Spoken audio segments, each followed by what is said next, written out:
Hey guys, my name is Christian Taylor. Welcome back to Craylor Made, where I like to talk about all things branding, marketing, and entrepreneurship. So today I'm going to be talking about my recent experience with Hostinger and why I'm no longer recommending them. Since my last web hosting comparison video in May of 2019, I've recommended Hostinger as the best overall web host for the average blog or small business website. Since recommending Hostinger last year, I've used them to host a website and keep an eye on their quality. One day when I visited the website I had hosted on Hostinger, it didn't load. It was just a blank white screen. There was no error message, it just wouldn't show up. I could go to the WordPress backend on the domain, and this loaded fine, but the front end simply wouldn't load. Now before I go any further, I want to make it clear that it's possible my WordPress site got compromised and was tampered with, and this is not necessarily Hostinger's fault. It could just be that it got hacked, and that's why my website isn't displaying right. But with that being said, I was unable to restore the website with basic attempts to check for corrupt files or other common issues.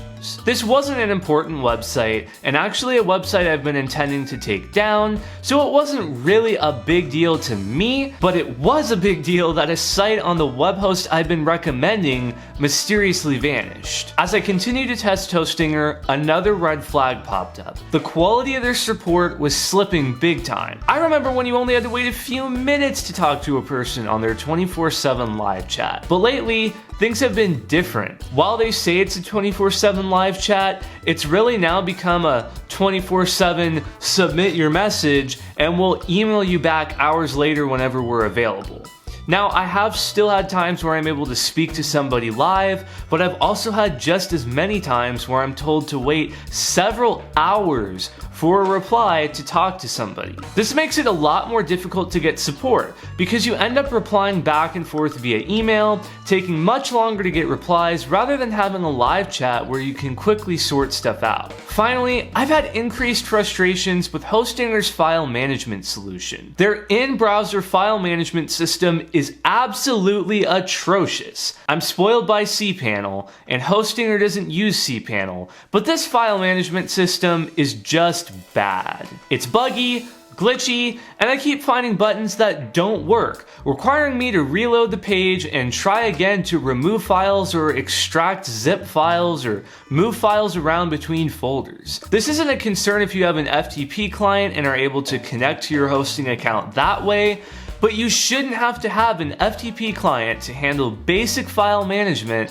on a shared hosting account. Now, I still wanted to include Hostinger in my upcoming 2020 web hosting comparison, but the final nail in the coffin was when Hostinger's support told me it was impossible for me to change the domain name on a hosting account. They said I instead had to create a totally new hosting account with the new domain name and transfer all the files and database over by hand for it to work. At this point, I'd had enough with my frustrating experience at Hostinger, and I decided it was necessary to make this video. Look, I hate singling companies out, I'm not trying to single Hostinger out, and I don't want this video to be seen as me trashing a company. My single reason for making this video is to make it clear that I can no longer recommend Hostinger, but I haven't decided on another company to recommend long term yet, because I'm still conducting extensive research for my upcoming ultimate web hosting comparison video.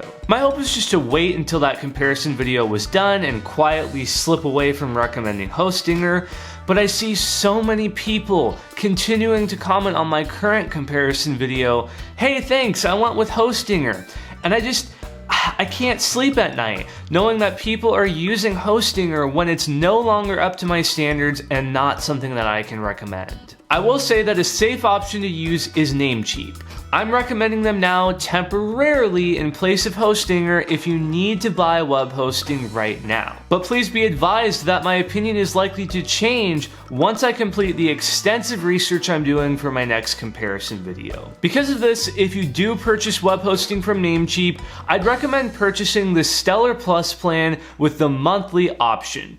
I recommend the Stellar Plus plan because it has automated daily backups that are easy to restore, and that is a requirement for me personally when I buy hosting, and I think you should have it as well. And I'm also recommending you buy monthly instead of yearly, so that when my opinions likely change with my next comparison video, you'll have the option of either switching to whoever I recommend next, or if you're liking your experience with Namecheap, you can then go ahead and buy a full year if you want and save some money. For full disclosure, I personally use Cloudways for all of my websites now. They will be included in the new comparison video, and I made a dedicated review on them if you want to learn more. They're definitely a niche web host, so they're probably not for you if you just want to host a single website. But I wanted to throw it out there in case anyone is wondering what I am personally using. But as I said, for the time being, I am temporarily recommending Namecheap in place of Hostinger if you need to buy web hosting right now. And I just wanted to say that I am very sorry for what's happened with Hostinger.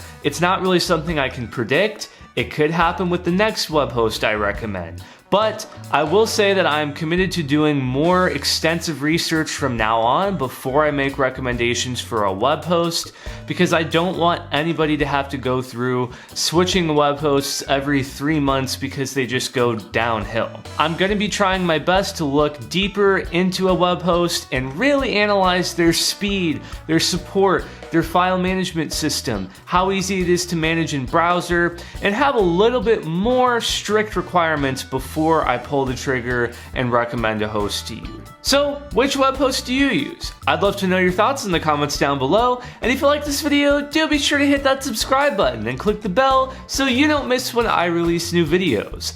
With that said, I will catch you guys next time.